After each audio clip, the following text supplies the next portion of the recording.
Ladies and gentlemen, good day and welcome to Transrail Lightning Limited Q2 and H1 FY26 earnings conference call. As a reminder, all participants' lines will be in the listen-only mode, and there will be an opportunity for you to ask questions after the presentation concludes. Should you need assistance during this conference call, please signal an operator by pressing star then 0 on your touch-tone phone. Please note that this conference is being recorded. I now hand the conference over to Mr. Anuj. Thank you, and over to you. Thank you. Good afternoon, everyone. On behalf of Phillip Capital Private Client Group, I welcome you all to the Q2 and H1 FY26 earnings conference call of Transrail Lighting Limited.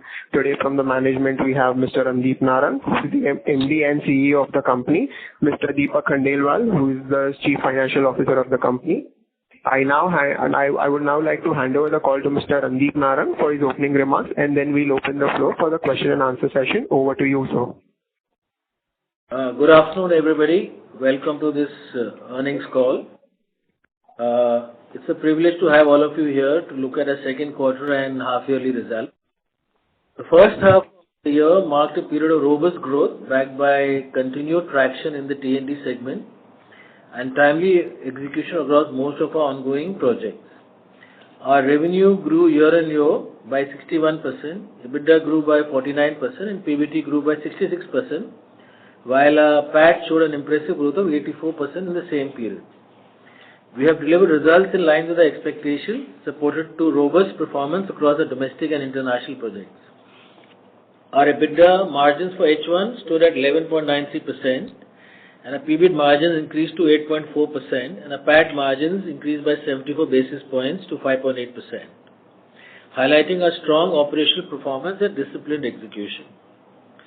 Our capacity expansion program for the factories, the brownfield expansion of tower manufacturing units, is nearing completion.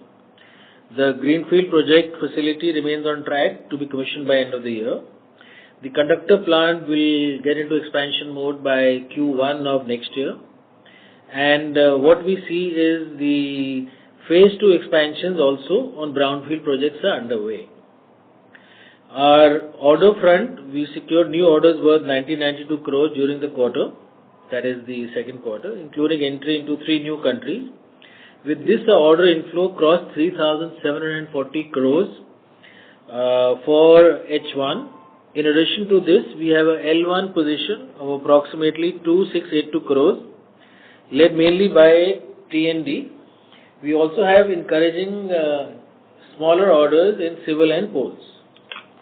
Our unexecuted order book stands at 17,799 crores, which also includes the L1 as I just mentioned, 2682, providing good visibility for the coming quarters.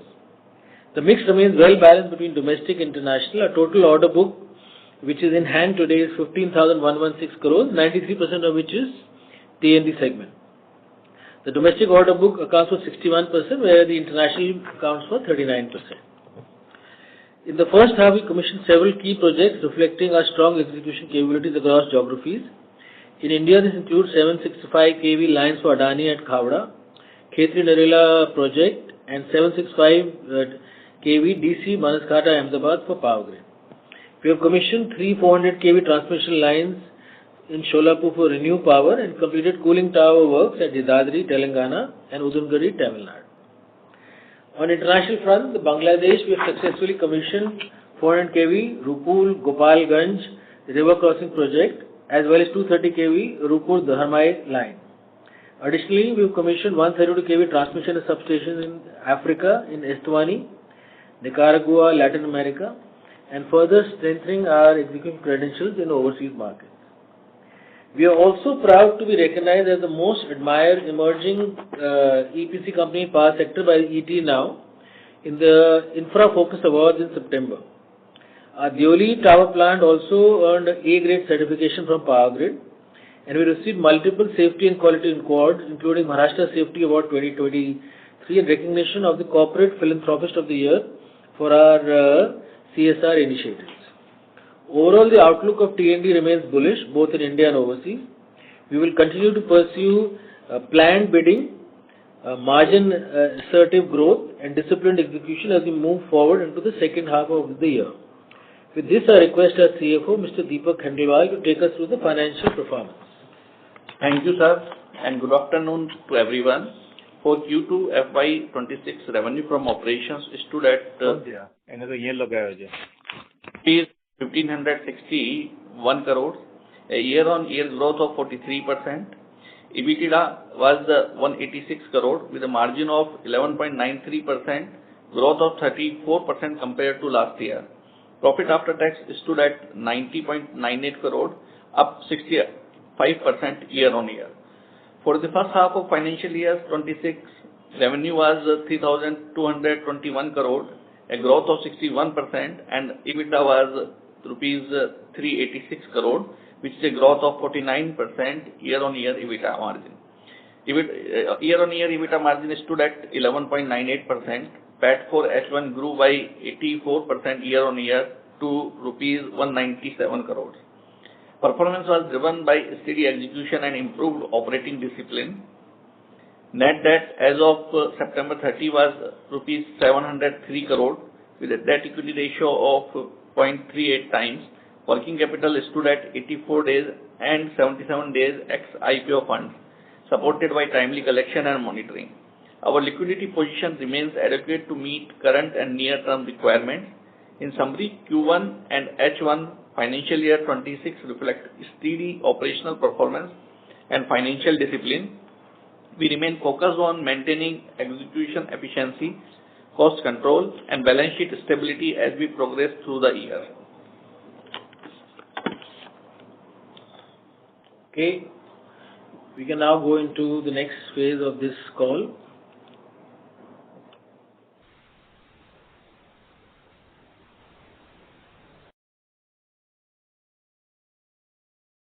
Hand it back. Thank you. We will now begin the question and answer session. Anyone who wishes to ask a question may press star and one on their touchtone telephone.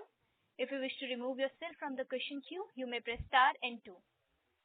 Participants are requested to use handset while asking a question. Ladies and gentlemen, we will wait for a moment while the question queue assembles.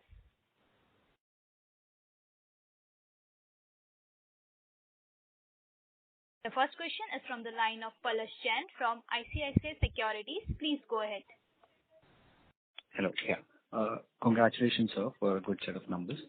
So my first question is actually a bookkeeping question. What has been the capex for H1, and further, what is the guidance for the capex as well as the order inflow for the full year FY26? So, against the approved sanction of a capex of 325 crores in phase 1, 88% of the orders have been placed and around 60% has been utilized.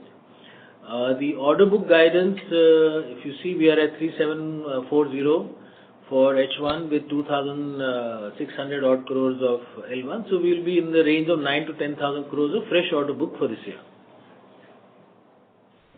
9 to 10,000 crores of fresh orders. Okay. Secondly, just a clarification, sir. We can see a significant increase in debt. So has it been taken for funding the working capital requirements or for some other purpose? Yeah, partly it is taken for the working capital requirement, partly for the term loan for capex purposes. Okay, thank you. That helps. Okay.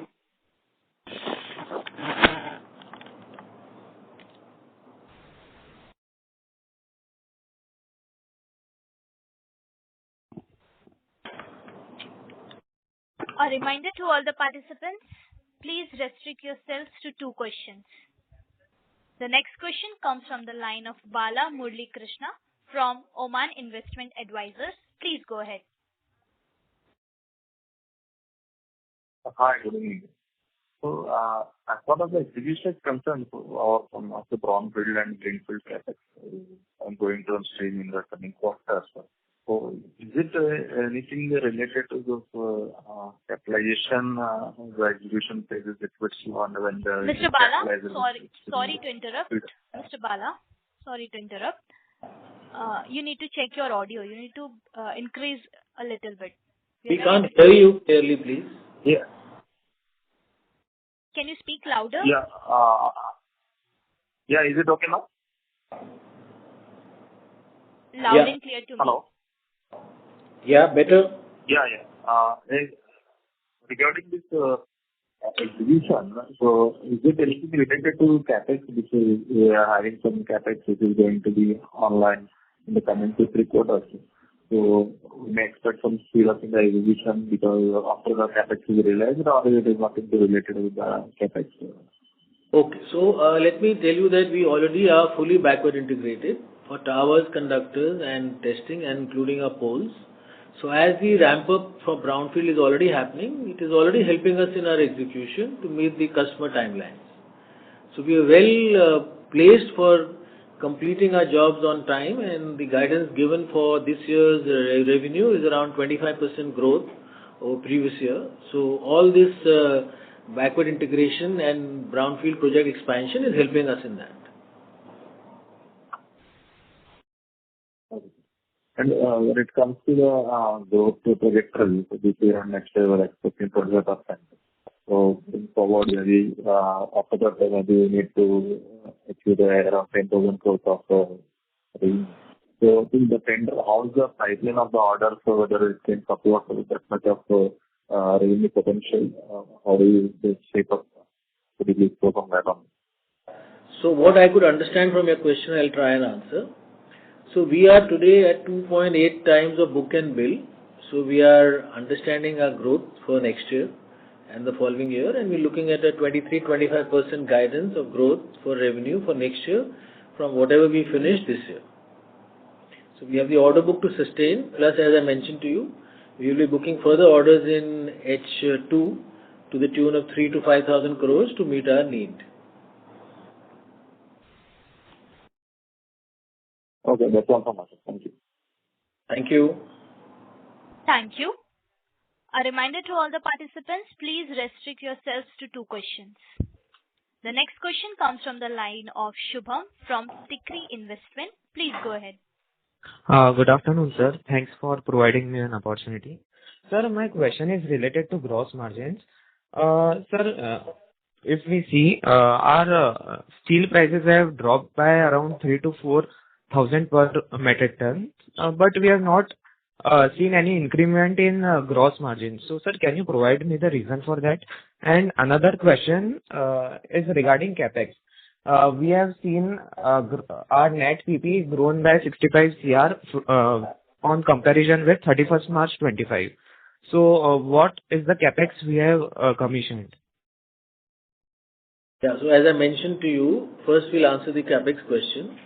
For our brownfield and new plant, against 325 crores, we have placed orders with 88%, and around 60% has already been paid off. That is already work in progress. That's why you see our net debt going up. Also, to answer your previous question, the steel is one item. So 30% of our execution is with towers, where there is a slight softening of steel price in the last 4-5 months. But we're looking at an annualized number. So what we are seeing is we are maintaining a 12% margin for H1. Of course, if you know, copper and zinc has already gone up.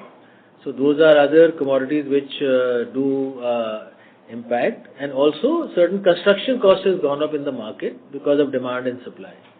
So maintaining a 12%, 11.98% margin profile is the best in the industry. If you see our peers, we are 4 to 5% ahead of them in terms of our margin profile, and we are maintaining that. Okay. Thanks for answering the question, sir. Thank you. Thank you. Next question comes from the line of Bala Subramaniam from Arihant Capital. Please go ahead. Good afternoon, sir. Thank you so much for the opportunities. So, you need to understand about Africa and Bangladesh. I think in Africa, we are facing competition from 4 to 5 players per tender. And beyond multilateral funding, what specific competitive advantage we have, and what kind of strike rate and margins we have against well-funded Chinese and established local players. And in Bangladesh side, I think our order exposure is coming down 15% to nearly 6%. And we are not bidding. We are also not doing any new bids. And what are the strategic shift away from this country? And is there any systemic issues like payment delays and any temporary pause for awarding orders? And thirdly, on the solar EPC side, it's our new focus, but we are bidding only internationally. We are not focusing on domestic side.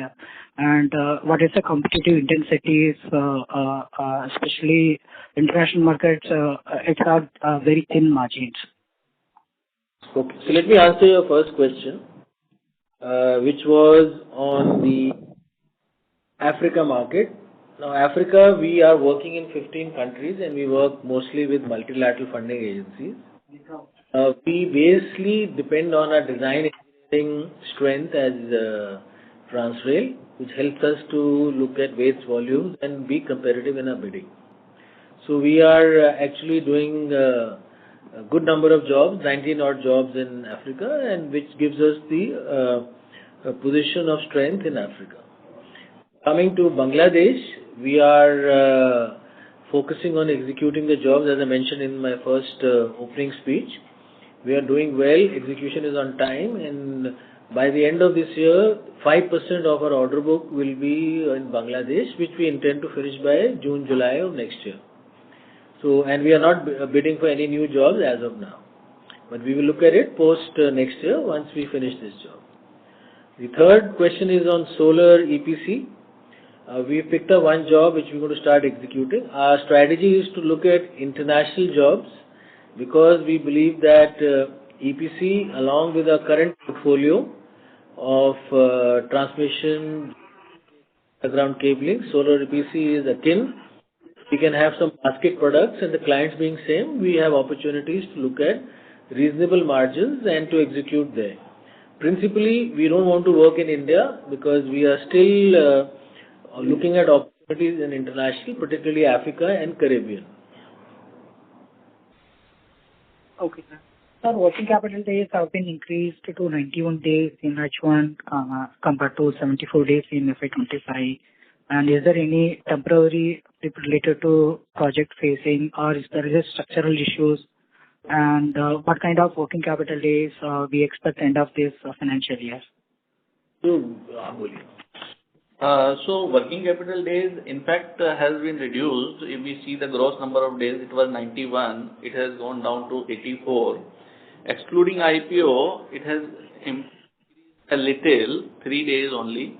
It is because of we have accumulated inventory to take the advantage of the low steel prices, and that has become the major reason for the increasing this working capital days. Okay, sir. Thank you. So, yeah, okay. Thank you. A reminder to all the participants that you may press star and 1 to ask a question. The next question comes from the line of Anshul Jeti from LKP Securities Limited. Please go ahead. Hello, sir. First of all, congratulations on a good set of numbers.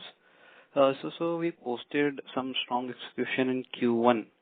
Now we have posted good numbers for Q2 as well, but the execution is mildly less comparative to what we did in Q1. So can we expect this momentum to continue for the rest of the year as well? No, actually Q2 is monsoon-led. We had extensive monsoon this year for 2.5 months plus, and most of our projects got affected by that.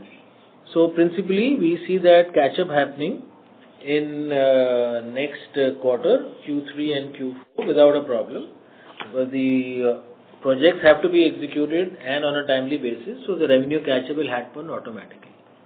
Okay, sir. On the my next question, it's regarding just bookkeeping question. I have seen a tremendous increase in your trade receivables. So can we presume that there has been aggressive booking, revenue booking towards the end of the quarter?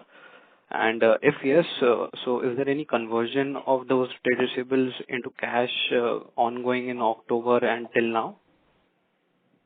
Yeah, we have got a substantial cash collection during the month of October and November, and out of some suppliers some customers whom we have supplied the material and delivered the services during the month of September.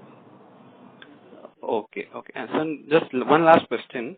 What is our exposure from Bangladesh in terms of revenue as well as executed order book towards the end of Q2?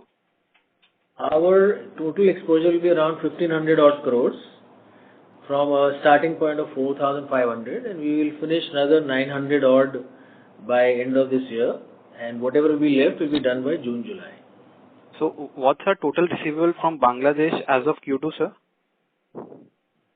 It's I think in the range of 400 plus crores, but we got substantial money in October. Almost 300 plus crores we got. Okay, sir. I'll get in queue if I have any more questions. Thank you. Use the code today. Thank you. Yeah. Thank you. A reminder to all the participants, please restrict yourselves to 2 questions.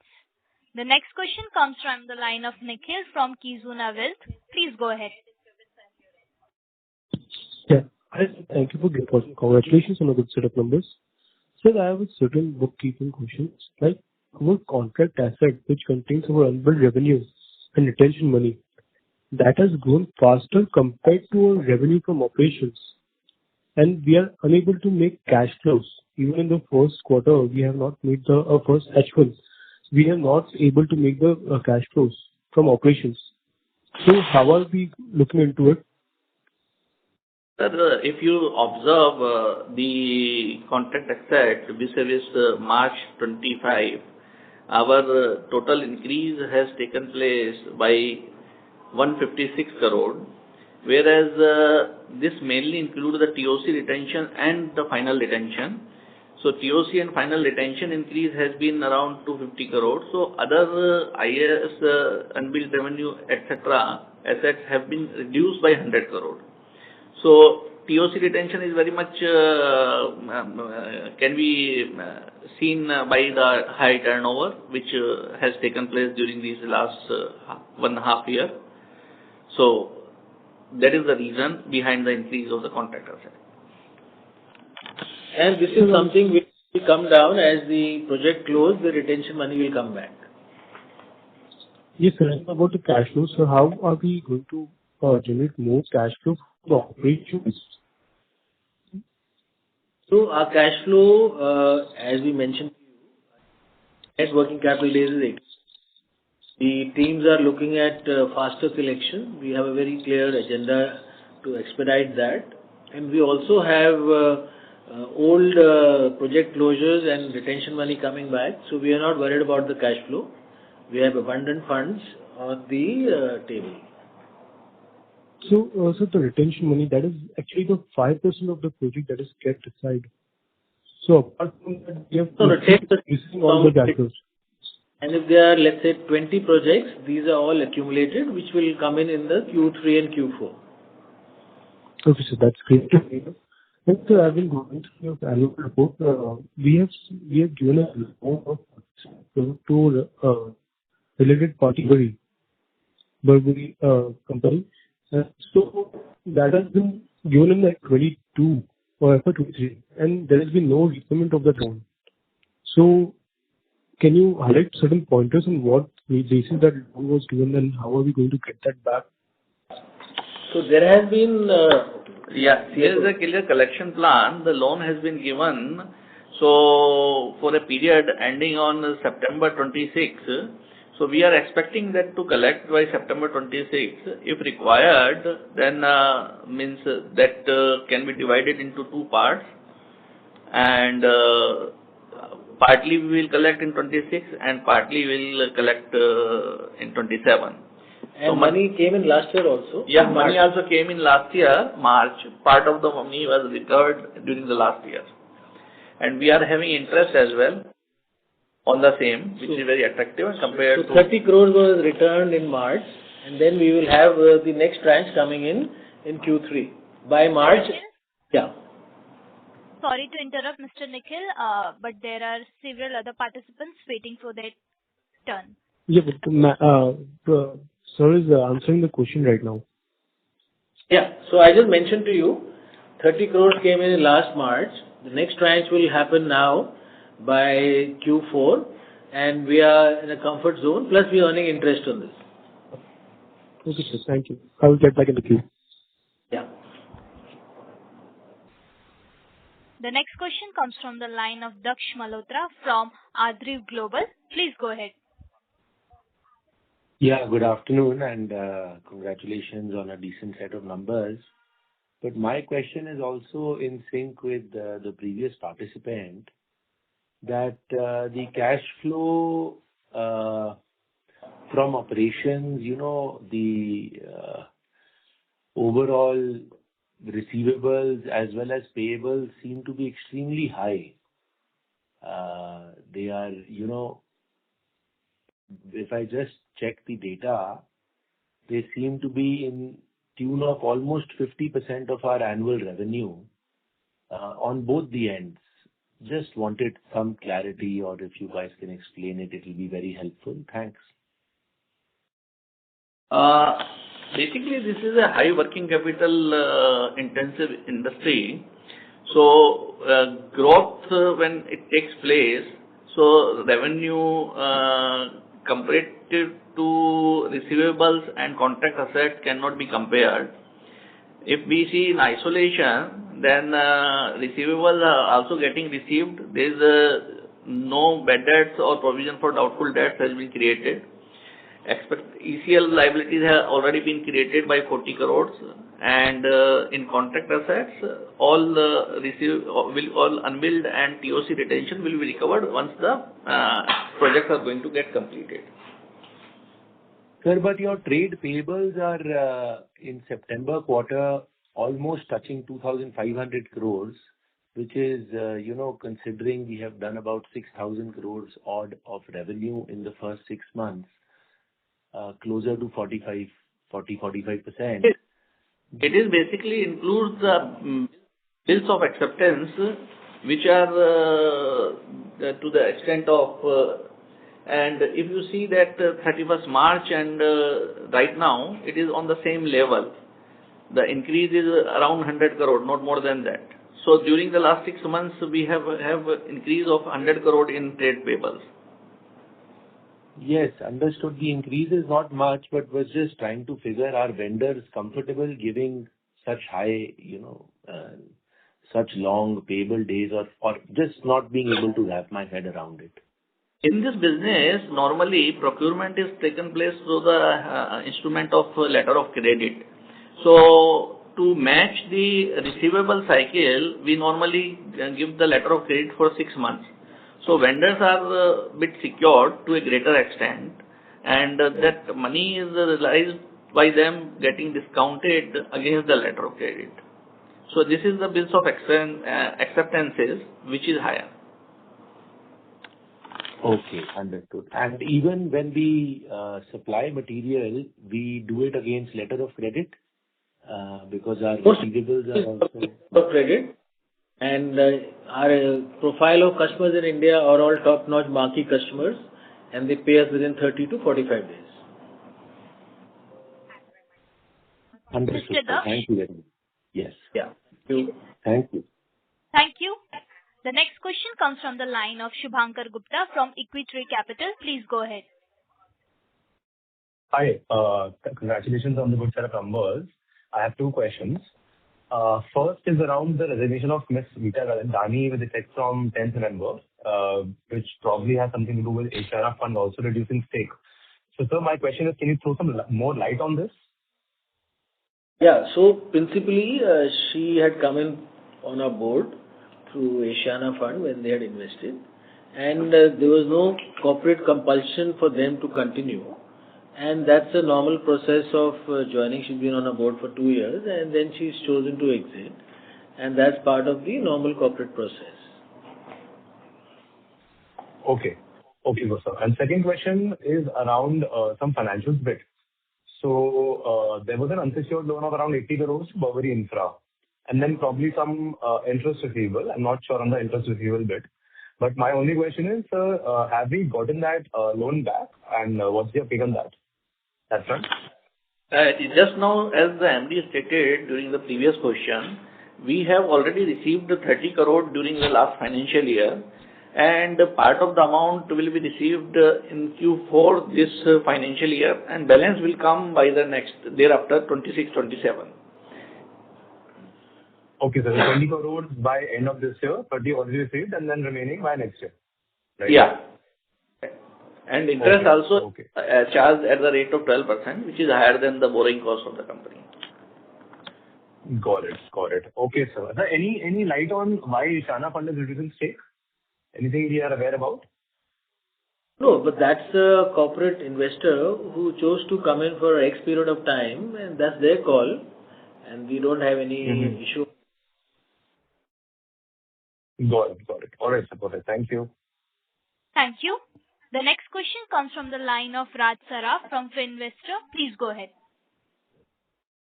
So I hope I'm audible. Yes, sir, you are audible. Yeah. So the momentum on which we have executed our orders in H1, that is phenomenal. So given the fact that the H2 is always stronger than H1, and the past trend has been for all the T&D companies. So now we are guiding for 25% revenue growth for this year. So how to look at the entire picture, sir, for especially this year? So you are hoping that we do more than 25, or 25 is good enough? Oh, just seeing the momentum of close to 50% in the H1 only. So how could be the H2? Did we have any? Do we have any growth for H2 or? No, we are end up at annualized growth of 25. And when we make the budget for the year, we factor in what will happen in H1, what will happen in H2, and our effort is to do fast track execution, and that's why our first H1 is on dot in terms of what we planned, and it's happened. And H2 also should happen. In fact, if there is any upside on 25%, that will happen by March, but we are pretty comfortable they'll meet the 25% guidance. Okay. So 25% guidance will be there. So like you said that what we have planned, we have done in the H1. So that means I can consider that H2 will be somehow not at this pace as we done in the H1. Yes, and see everything. There are multiple projects we are running, different stages of execution, different stages of engineering. So it is a very constructive, focused plan when you know what will happen at what point of time. So whether it's ground reality or engineering approvals, all that taken into account, we are giving a guidance of 23-25%, and we hope to better it. Okay. And sir, how to read about the margin percentage? So it is going like even comparing to last year, the margin is slightly, I think, 100 basis down on the EBITDA margin percentage. You have to even on the PAT levels. The way the margin today is at 11.98%. I have given a guidance at the beginning of the year of 11.5 to 12. So based on the guidance and the product mix and the project mix and the geographical mix, we believe that we will maintain 11.5 to 12% for this financial year. Now all this is a process of project by project understanding and how we are executing. And I think this is the best in the industry. We are ahead of our competitors by 3 to 5%, and therefore the margin profile is good. Okay. Thank you, sir. Thank you very much, and best of luck for future. Thank you. A reminder to all the participants that you may press star and 1 to ask a question. The next question comes from the line of Arun from Special Invest. Please go ahead.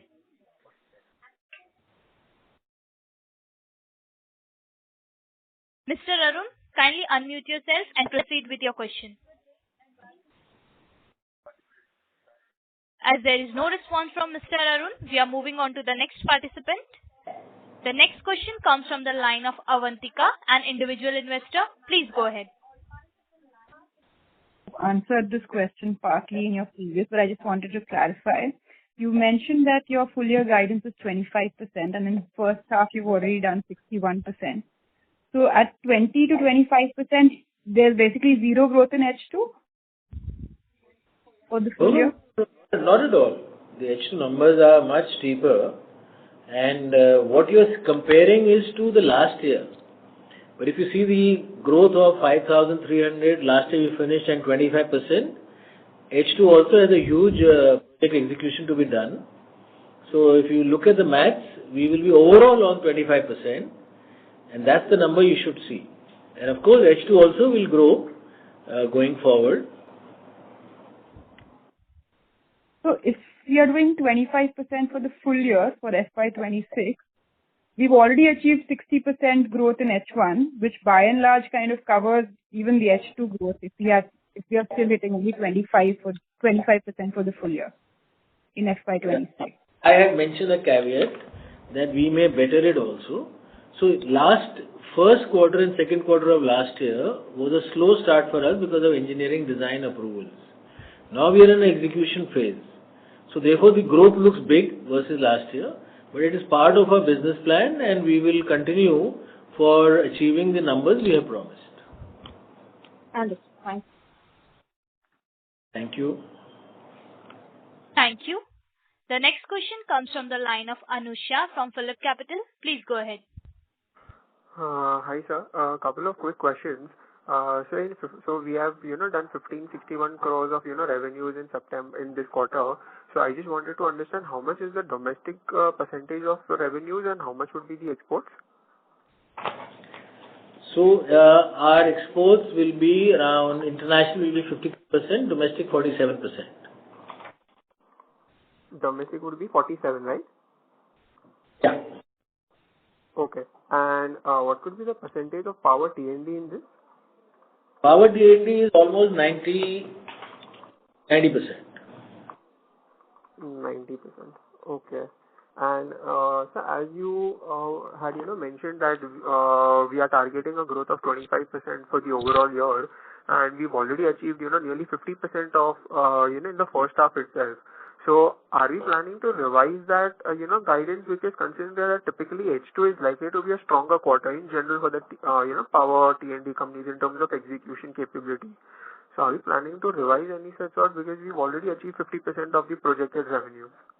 So as I mentioned, you heard on the call, different projects are in different stages of approval and engineering design approvals and approvals for right of way. So there is no mantra that the H2 will be more than H1. However, we agree that H2 will not have some of the impediments of H1, and we are looking at 25% guidance. And if we can do better, definitely it will be above 25%. Okay. Just the last question from my end, sir. So in the last in Q1, in the end of Q1, in the presentation, the commissioning of the brownfield plant was expected to be done by Q2 FY26. So is there any sort of a delay, because now as I see completion is now being pushed to Q3 of FY26. So is there any? Yes, sir. We already mentioned that brownfield is already started to get executed. It's already happening, and we will finish it. There is a month delay because of the fact that heavy monsoons and flooding. So there was a delay of that. Otherwise, we are on schedule, and the benefits of getting the incremental production for both our plants for towers already started happening. And we've shown it in our investors presentation about work happening in the various plants. Okay, that's we are on schedule. There is a, let's say, 10-15% residual which will happen now between October and November. Okay, that's it from my end. Thank you so much. All the best for the remaining quarters, sir. Thank you. The next question comes from the line of Janam Doshi from Chris PMS. Please go ahead. Yes, sir. Congratulations on a good set of numbers. So, of the total order intake which we are expecting for the entire year, how much are we expecting it from the international markets? So, international, we are looking at approximately out of 10,000 odd crores of fresh order intake. We are looking at approximately 40% to 45%. So, around 4,000 odd crores from international. Okay, got it. And PGCIL has been facing some delays in commissioning its capex plan. So does it impact us in the order intake or something kind of it? No, not at all. We are already having multiple projects with Power Grid, and we are finding that they are giving the contracts on time. So there is no issue. and they are actually upping their capex requirements and looking at more orders being given to the market for execution. And with respect to the contract assets, we expect the subscription in Q3, Q4 going ahead? Yes, there are some. By what amount, like percentage or amount would help us? We cannot quantify the percentage or amount, but we are expecting to reduce it by way of realizing more of retention and getting the unbilled converted to the billing amount. Okay. Got it. That's it from my end. Thank you. The next question comes from the line of Anmol Mittal from SMC Private Wealth. Please go ahead. First of all, congratulations, sir, for great set of numbers. Sir, can you throw some light for revenue generation possible in the next quarter? And my second question is, in trade receivables, what is the split between domestic and international? And in that part also, what amount of trade receivable are hedged from letter of credit from funding agency? Mr. Mittal, there is a background noise from your end. No problem. So we are looking at a strong execution happening in Q3 also. Post monsoons, we need to catch up on the Q2 numbers which got delayed because of severe monsoons and continued monsoon. So we'll see a healthy set of numbers in Q3 and Q4 in terms of execution revenue. Okay, sir. And what about trade receivable? What is the split between domestic and international, and how much of that is secured from funding agency?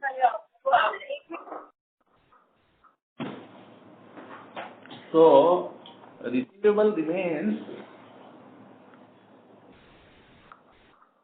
1 minute, we're just checking. Sure, sir.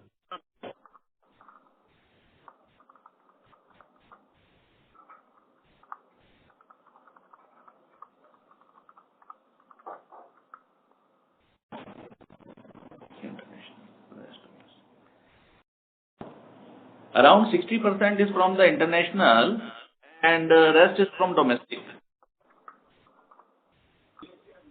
And sir, how much is secured from funding agency? The international we are doing only with the multilateral funded or things are secured by LC. So 100% of the international is secured by multilateral funding or LC. Okay, sir. Thank you. Yeah, thank you. Thank you. The next question comes from the line of Sahil Patani from Stokes Capital. Please go ahead. Hi, thanks for the opportunity. I think most of my questions have been answered. Just wanted to understand, this is on the back of one of the previous participants' question. By when are we planning to turn kind of cash flow positive, and what is our strategy to achieving that?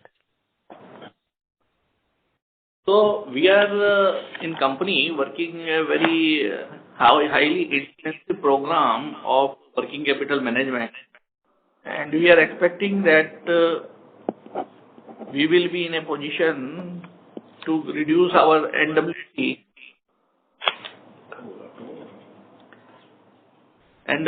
outstanding reduced and recovered substantially in the month of November, and expect that by March we will be in a very comfortable cash inflow position. Okay, so our second half is...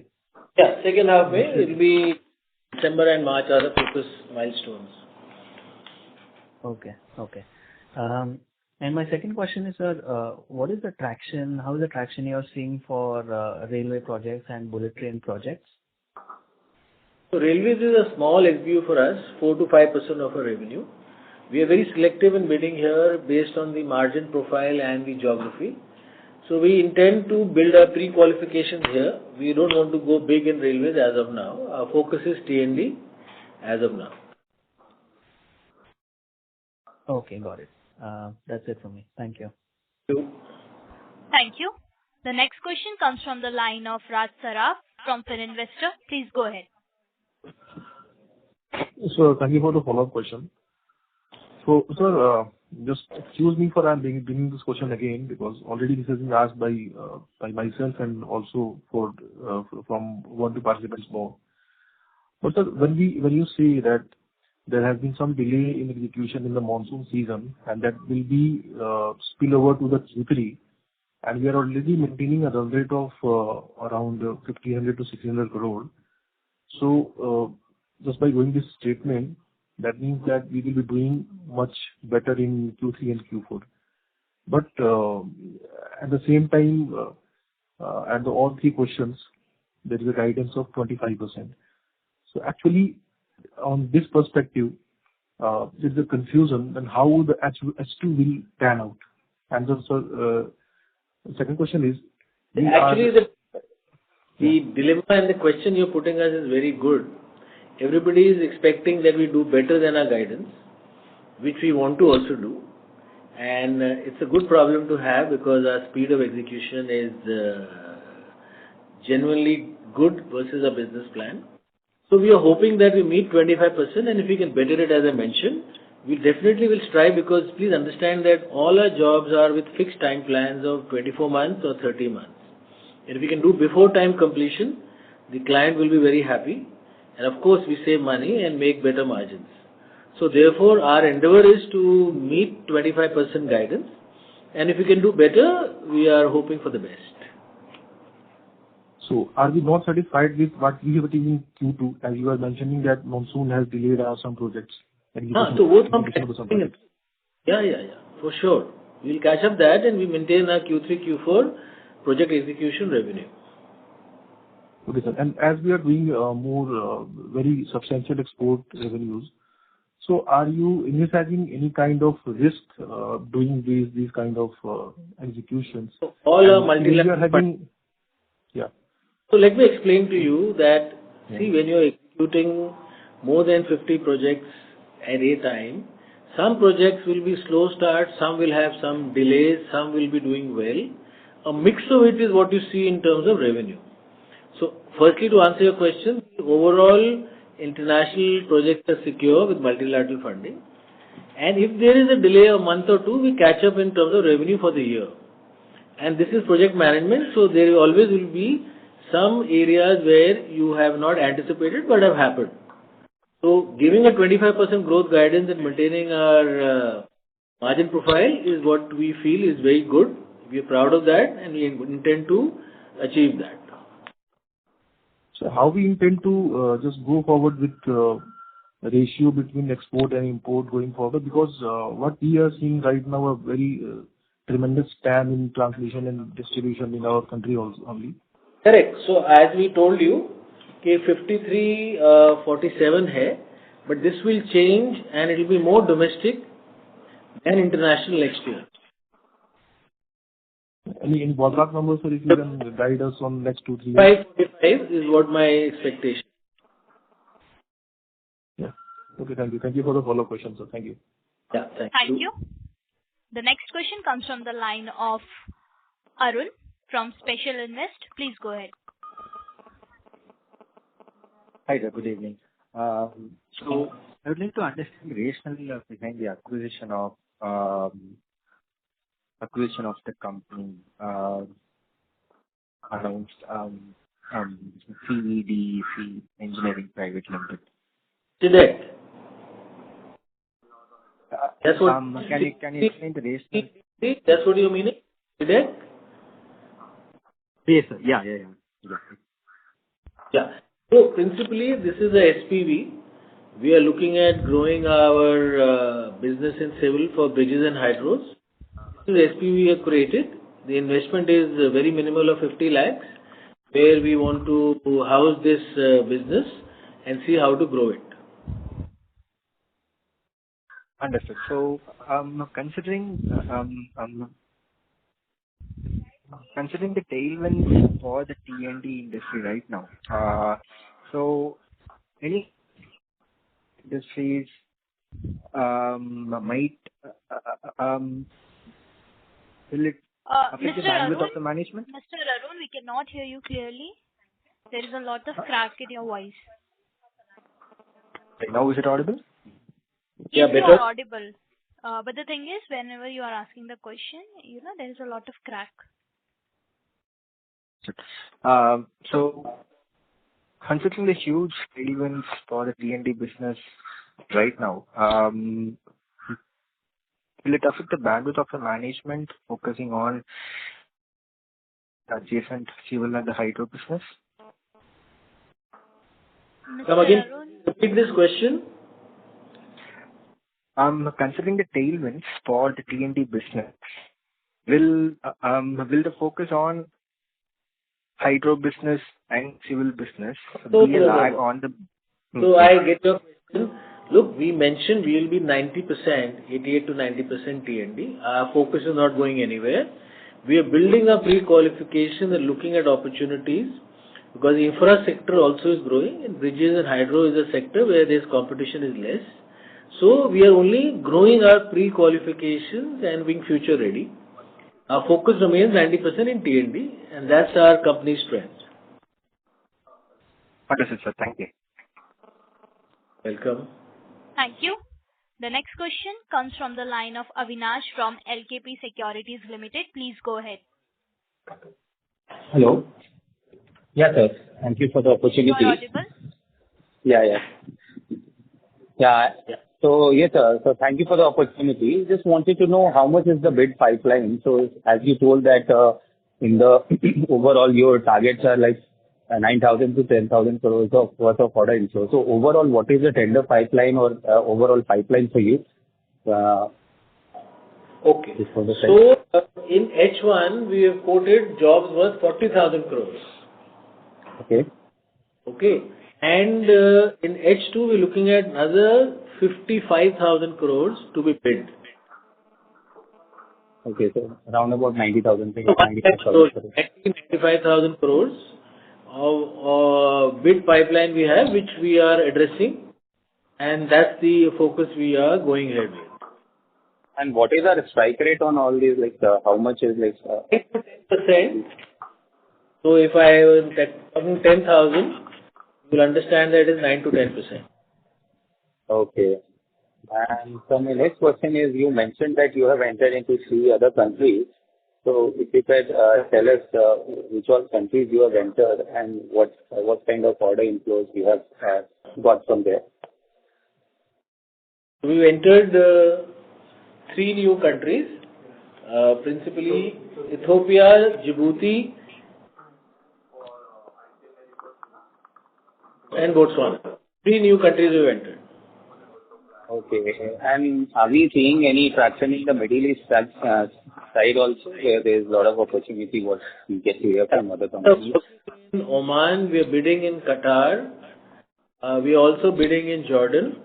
We are also bidding in Abu Dhabi. So we are looking at some opportunities in the GCC. Okay, sir. Okay. Thank you.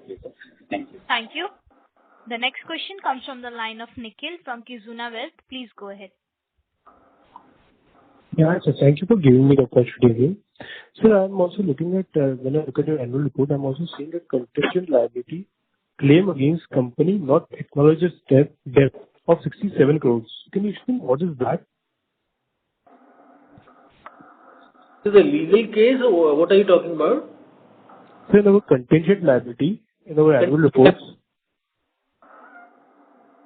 There are various disputes which are challenged before the courts and various forums related to the taxation matters and others. So this is pretty much in routine course of business. There is nothing to be worried or alarmed about. Okay, sir. Thank you, sir. That's it from my side. Thank you very much and all the very best. Yeah, thank you. Thank you. The next question comes from the line of Jay Neil from Prudent Corporate Advisory. Please go ahead. Hello, am I audible? Yes, you are. Yeah, I had to ask about the project cost, which includes raw material and subcontractor fees. It has been hovering around 67 to 65% over the last 2-3 years. But if we look at the half one numbers, it came at around 68% of revenue. So because of higher subcontractor fees, I guess. do you expect it to move close to 67 to 66% along with our historical average, or do you expect it to stay elevated? It actually depends upon the project which we are executing. Some of the projects, they are at the stage of finishing and final working. There is going to be more of the subcontractor cost and less of the material cost. So quarter to quarter and half yearly, it will be depending upon the project, the milestone of the project which we are going to achieve. So in nutshell, this will normalize to 65-66%. So what is coming to a closure will get closed and billed.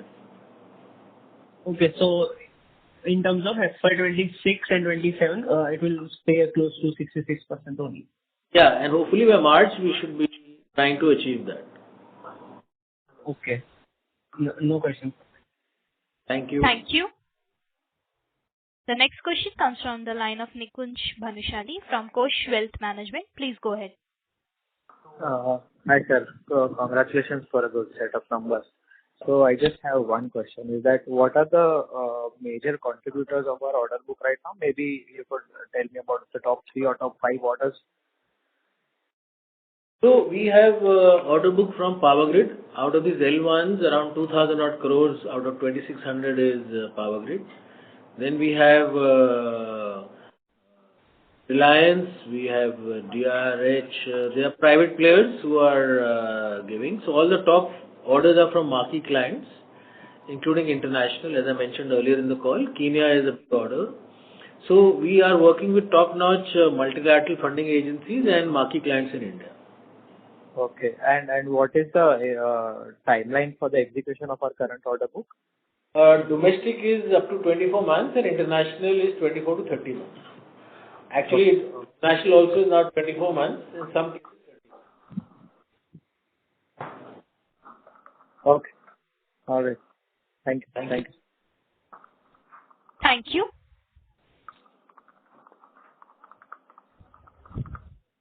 Ladies and gentlemen, we will take that as the last question for today.